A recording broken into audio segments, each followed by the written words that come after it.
विचारवान गुरुमुखो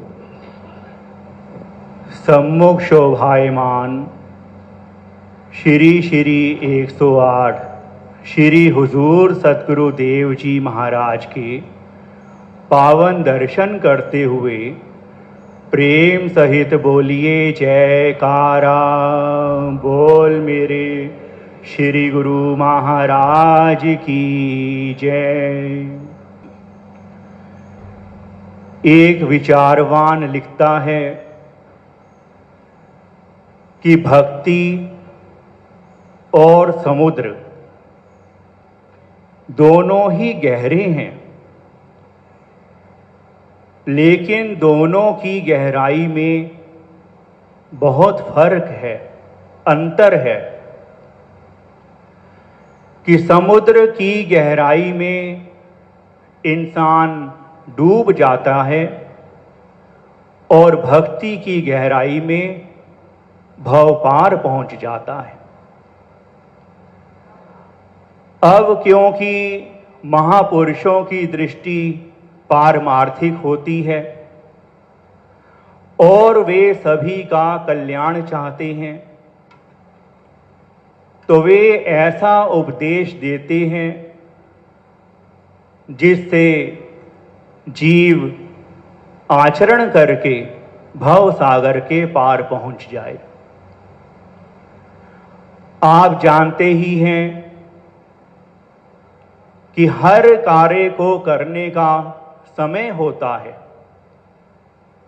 जैसे खेलने का, पढ़ाई करने का, भोजन करने का, आराम करने का, सुबह उठने का, स्कूल जाने का, दुकान खोलने का, दफ्तर जाने का, और अगर कभी सफ़र करना हो, यात्रा करनी हो, तो पहले से ही प्लानिंग की जाती है। इसी तरह नाम भक्ति की कमाई का भी यही समय है कि जवानी में अदम के वास्ते कुछ सामान कर गाफिल मुसाफिर शब से उठते हैं जो जाना दूर होता है।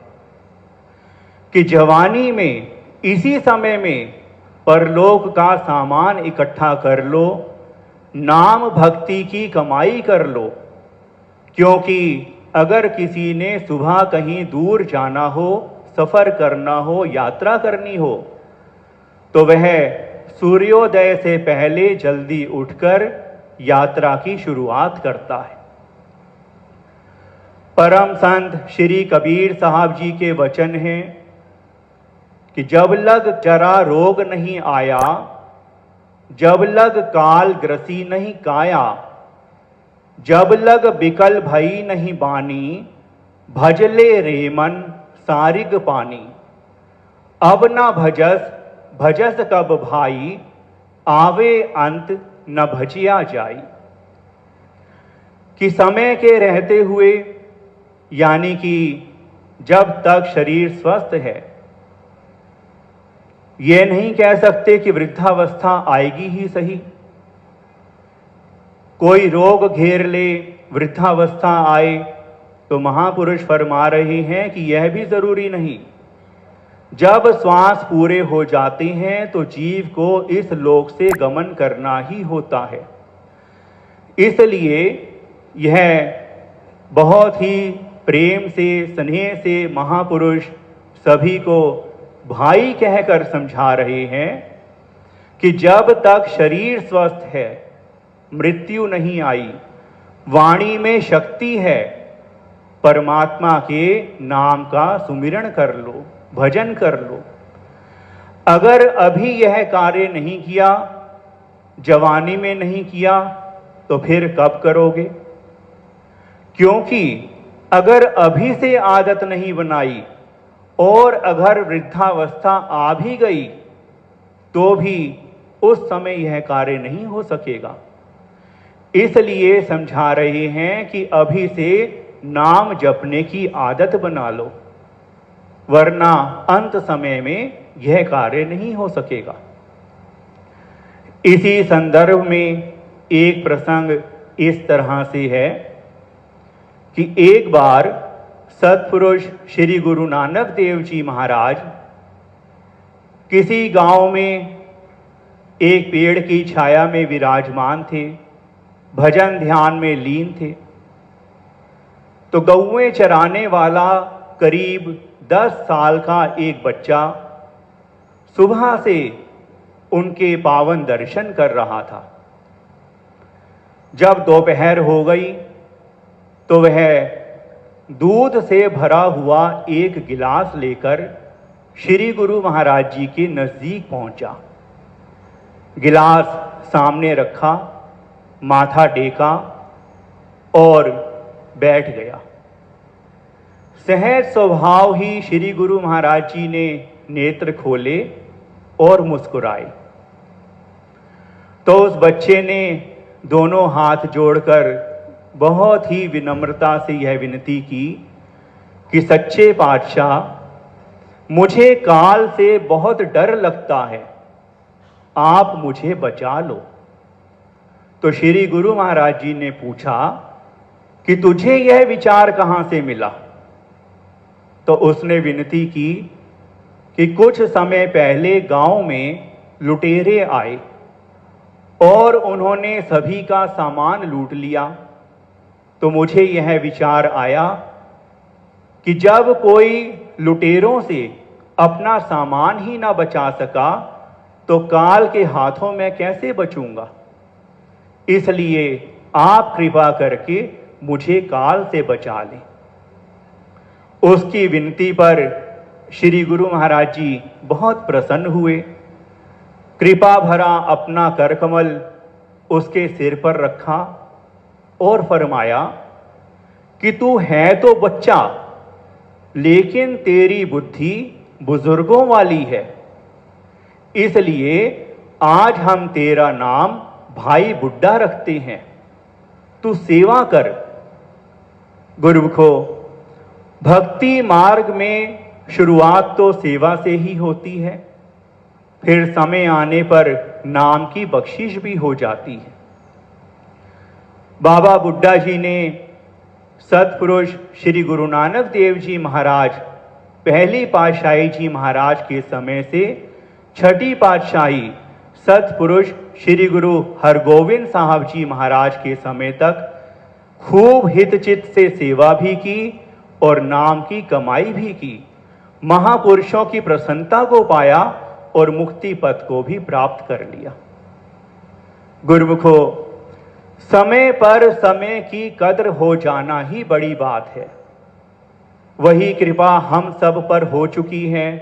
महापुरुषों की सत्संगत में पहुंचकर हमें सत असत का विचार मिला है और यह हम सबका महान सौभाग्य है कि हमारे श्री हुजूर सतगुरु देव जी महाराज अपार कृपा करके इस समय भी हमें अपने साक्षात पावन दर्शन से और भक्ति के शुभ आशीर्वाद से निहाल कर रहे हैं।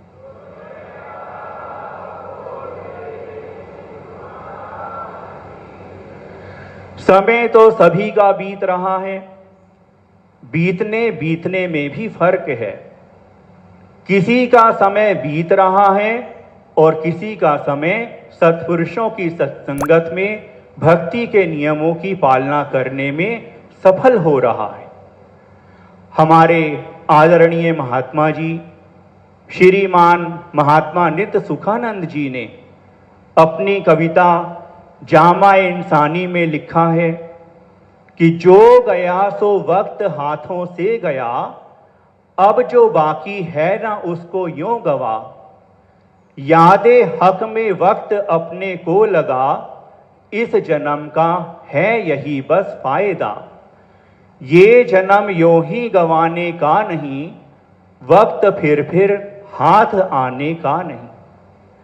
कि जो समय बीत गया वह तो वापस आ नहीं सकता, लेकिन जो समय बाकी है, जो श्वास बाकी है, इनकी संभाल कर लो। कैसे? कि नाम भक्ति की कमाई करके इस जन्म का पूरा पूरा लाभ प्राप्त कर लो, क्योंकि यह जन्म बार बार मिलने वाला नहीं है। तो गुरुमुखों का कल्याण चाहते हुए श्री सद्गुरु देव जी महाराज ने सभी को यह भक्ति के पावन श्री आनंदपुर दरबार में लगाया है। और श्री हुजूर सद्गुरु देव जी महाराज अपने पावन वचनों में अक्सर यह फरमाते हैं कि पहले भजन बाद में भोजन, और यह भी फरमाते हैं कि हर गुरुमुख का फर्ज है कि रोज 2 घंटे भजन अभ्यास की कमाई करें। फिर यह भी फरमाते हैं कि अगर कोई गुरुमुख रोज 2 घंटे भजन अभ्यास नहीं कर पाता या कुछ कम होता है तो उस कमी को दूर करो, कि जो कमी रह गई है उसको दूर करो और 24 घंटों में 2 घंटे भजन अभ्यास रोज और जरूर करो। तो सभी गुरुमुखों का यही फर्ज है कि श्री वचनों के अनुसार रोज 2 घंटे भजन अभ्यास की कमाई करते रहें और श्री आरती पूजा, सत्संग, सेवा एवं पावन दर्शन ध्यान की पालना भी श्रद्धा भाव से रोज करते रहें, जिससे महापुरुषों की कृपा, प्रसन्नता एवं शुभ आशीर्वाद के साथ भक्ति की प्राप्ति होती रहे। हम निज स्वरूप में एक रूप हो जाएं, भव सागर से पार हो जाएं और सद्गुरु के चरणों में लीन होकर हमारा यह दुर्लभ मानव जन्म सार्थक हो जाए। बोलिए जयकारा, बोल मेरे श्री गुरु महाराज। प्रेम सहित मिलकर बोलो जयकारा, बोल मेरे श्री गुरु महाराज की जय। श्री आनंदपुर वासी भगवान की जय। आज के शुभ श्री दर्शन, शुभ श्री सत्संग की भी सभी गुरुमुखों को बहुत बहुत बधाई हो।